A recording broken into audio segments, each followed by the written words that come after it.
Allez, bonjour à tous, j'espère que vous allez bien. Aujourd'hui, analyse de VeChain. Donc de VET, c'est une crypto-monnaie que vous aimez bien en général. Donc voilà, je vais faire une update de marché, ça fait quelques mois que j'en ai pas parlé. Donc il y a des nouveaux niveaux qui sont intéressants à surveiller. Et on est sur une potentielle pattern ici d'accumulation. Donc voilà, ça va être quelque chose à surveiller dans les prochaines semaines. Donc d'un point de vue long terme, on est toujours dans une dynamique baissière. Voilà, déjà le fait d'avoir ici structuré un M, donc sommet, creux plus bas que le précédent, grosse structure. Donc ça c'est clairement pas encourageant, c'est le genre de pattern qu'on ne veut pas voir en général sur les crypto-monnaies. Ça nous montre surtout que pendant cette deuxième vague haussière ici, donc on a eu notre première, notre retracement, notre bottom pendant mai-juin 2021 et on a eu ici notre seconde vague haussière, et ben on n'a pas fait de nouvelle ATH, ce qui nous montre qu'il y a eu moins de demandes sur VeChain, donc on peut être potentiellement sur une crypto-monnaie qui va avoir du mal à refaire un nouvel ATH. Puisque tout simplement le BTC lui a fait un nouvel ATH, Ether, voilà des cryptos assez fortes, du Solana, du Atom, etc. Toutes ces cryptos-là ont fait un nouvel ATH, ça peut nous montrer potentiellement une demande plus faible sur VeChain. Donc ce qu'il nous faut pour inverser ce genre de structure, c'est qu'on fasse l'inverse de l'autre côté. Donc si on a une structure ici en M, en monthly, en face, on veut un W à minima, c'est ce qu'on veut. Après, si on peut avoir un plus gros range avec une accumulation, etc. Voilà, ça peut être quelque chose de très intéressant, chose qu'on est potentiellement en train de faire. Ici, on pourra avoir une sorte d'accumulation week-off où voilà, on a ici notre pattern de week-off, on vient capturer ici la liquidité. Donc on a notre STB tout simplement qui vient chercher la liquidité, et si on a vraiment ici notre prise de liquidité, notre STB, et on ne doit pas casser ce niveau. Ce niveau doit être défendu, et à partir de ce moment-là, ce qui est encourageant, c'est là, on a eu la cassure de ce sommet-là, d'accord. C'est un premier signe encourageant, tout simplement parce que on faisait des sommets de plus en plus bas. Ici, on casse deux sommets, donc c'est bon pour la suite. Maintenant, ce qu'il nous faudrait, c'est une validation de cette accumulation qui n'est pas validée, parce qu'on pourrait être dans une phase de distribution encore et avoir une continuation baissière. Donc pour vraiment qu'on valide cette accumulation, on veut les cassures de ces deux niveaux ici, d'accord. Si on commence à maintenir creux, sommet, creux plus haut et sommet plus haut que les précédents, là on peut parler d'accumulation avec une pattern ici de week off, en plus avec un W weekly, d'accord. Donc creux, sommet plus haut que le précédent, qui nous montrerait comme quoi on est à nouveau dans une tendance haussière sur VeChain. Pour le moment, moi je vois surtout un range, d'accord, avec une potentielle déviation ici baissière. Voilà, moi c'est ce que je vois pour le moment. Je cherche pas à anticiper le marché où il va aller, je cherche à juste observer ce que me donne le marché, et pour le moment je vois tout simplement un range. Ici on est dans une box, d'accord, avec une déviation au sud. Donc tant que j'ai pas de gros cassures de niveau, c'est-à-dire le niveau globalement des 3,3 centimes de dollars là, les 3,3 les 0,033 centimes, voilà, moi c'est la zone que je chercherais à short si on y va. Alors, bien sûr, toujours regarder de la manière dans laquelle on y va. Est-ce qu'on a un affaiblissement des acheteurs ou des vendeurs? Enfin, ici un affaiblissement des acheteurs.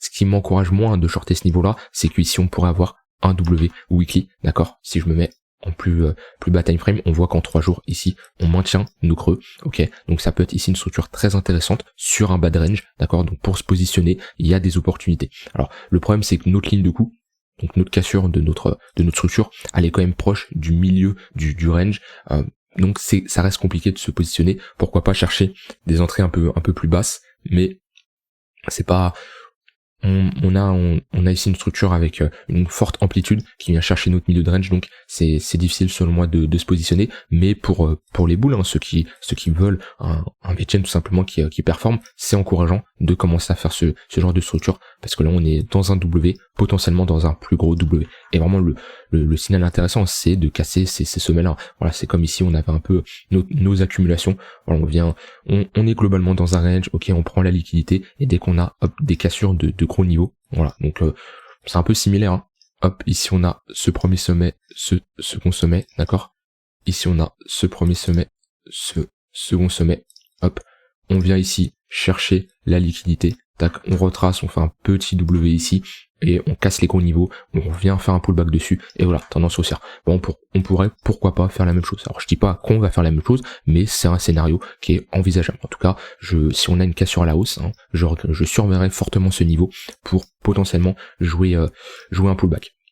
Maintenant, d'un point de vue moyenne mobile, on a toujours des moyennes mobiles qui sont orientées à la baisse, on a une tentative de cassure de notre tunnel daily, on l'a réintégré rapidement, on voit qu'on a essayé, hein, on l'a cassé, là il y a une cassure selon moi, on a essayé de faire un pullback dessus, mais voilà, on aurait pu ici faire un magnifique pullback 1W, ok, creux, sommet, creux, mais au final on a transformé ça en M, donc tout simplement hop, toujours une réaction avec tout simplement des creux, des sommets de plus en plus bas. Alors que ici, il y avait un potentiel setup. Je vous parle souvent de breakout et de retest. Moi ici, c'est ce que je veux, mais au lieu de partir à la baisse, avoir une confirmation ici, ce petit W qui nous aurait montré que ok, ce tunnel daily, il fait tout simplement, il fait office de support.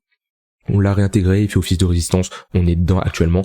Si on commence à s'affranchir de ce niveau-là, on le casserait également à la hausse. Donc voilà, il commence à être plat, hein, ce qui nous montre qu'on est dans un range. Hein. De toute façon, on est dans un range depuis un long moment, et les moyennes mobiles commencent à être plates. De toute façon, c'est un peu le même cas sur pas mal d'altcoins, donc ça devient encourageant d'avoir des moyennes mobiles qui sont plates. Et maintenant, ce qu'on veut, c'est des cassures à la hausse, bien entendu.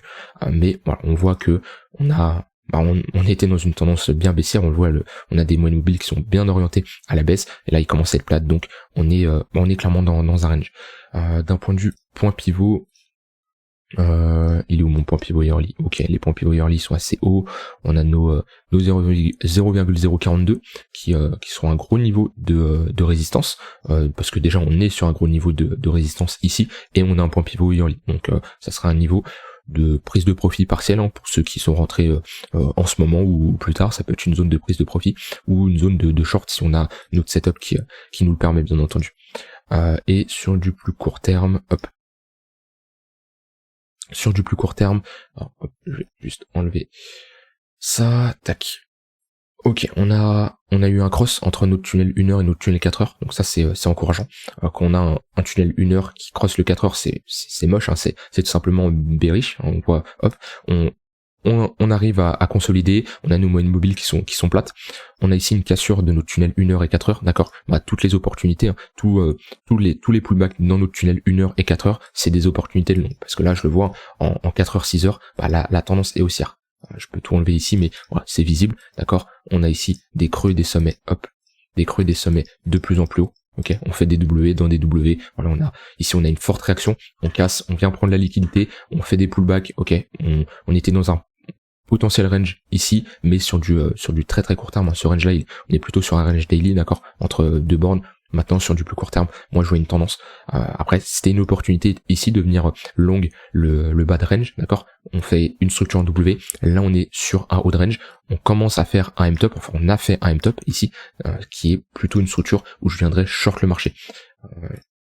D'un point de vue MACD, si on a cette divergence baissière qui nous montre un essoufflement des acheteurs.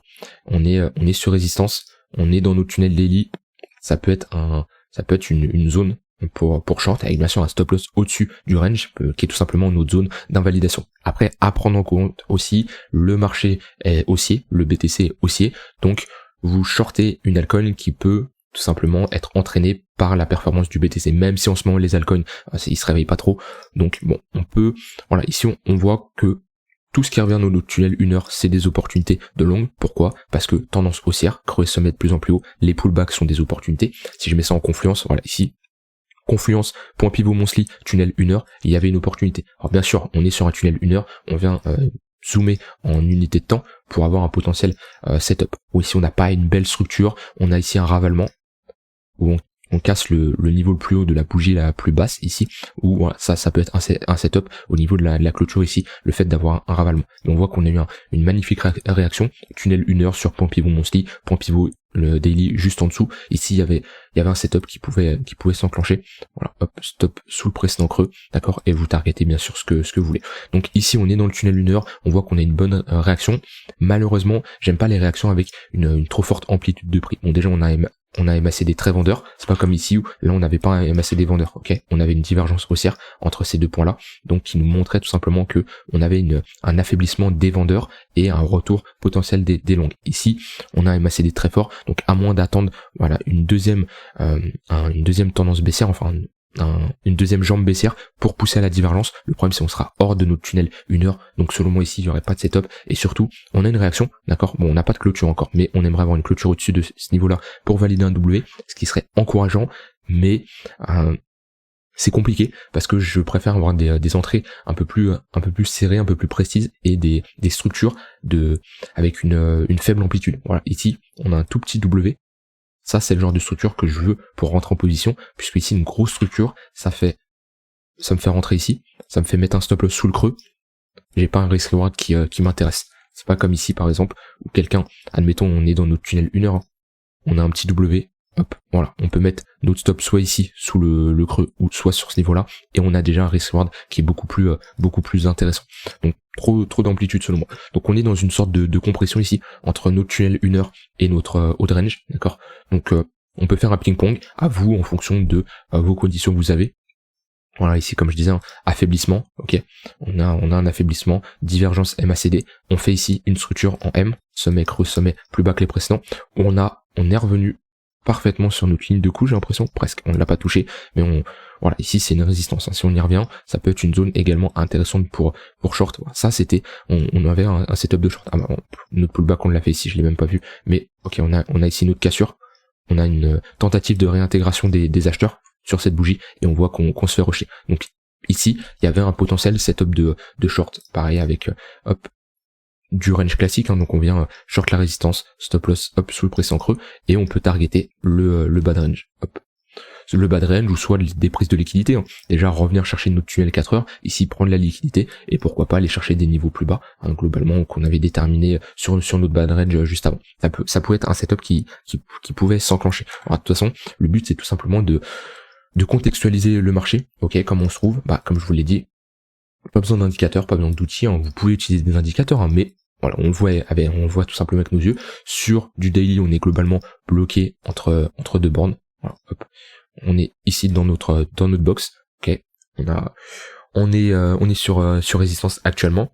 Et sur plus petite unité de temps, sur 4 heures, on est dans une tendance haussière avec un essoufflement et une structure en M. Donc toujours chercher nos points d'entrée, à savoir également, on était dans une tendance haussière. Ici, le fait d'avoir cassé nos creux comme ça, c'est pas très encourageant, et je serais neutre. Honnêtement, je serais neutre quand on a ce genre de scénario, parce que on a un rejet violent, on n'a pas une vraie distribution, on n'a pas une grosse structure qui nous montre que on est sur un M-top, donc je vais pas dire que je suis baissier, mais le fait de casser ici nos creux, ça c'est vraiment c'est un creux majeur quand même, le fait de casser, c'est pas encourageant. Donc certes, la structure, elle est pas bullish, pour moi honnêtement, là, d'un point de vue swing trading, il n'y a pas d'opportunité, parce qu'on est en milieu de range, ok. On est au milieu de range, on est au milieu de notre retracement. Pour le moment, il n'y a pas spécialement d'opportunité. Il peut y avoir une opportunité si on commence à casser notre haut de range et qu'on fasse un pullback, parce que là, on aura une reprise de notre dynamique haussière. Pour le moment, on est dans un range. Donc, soit d'un point de vue swing, vous attendez un pullback ici.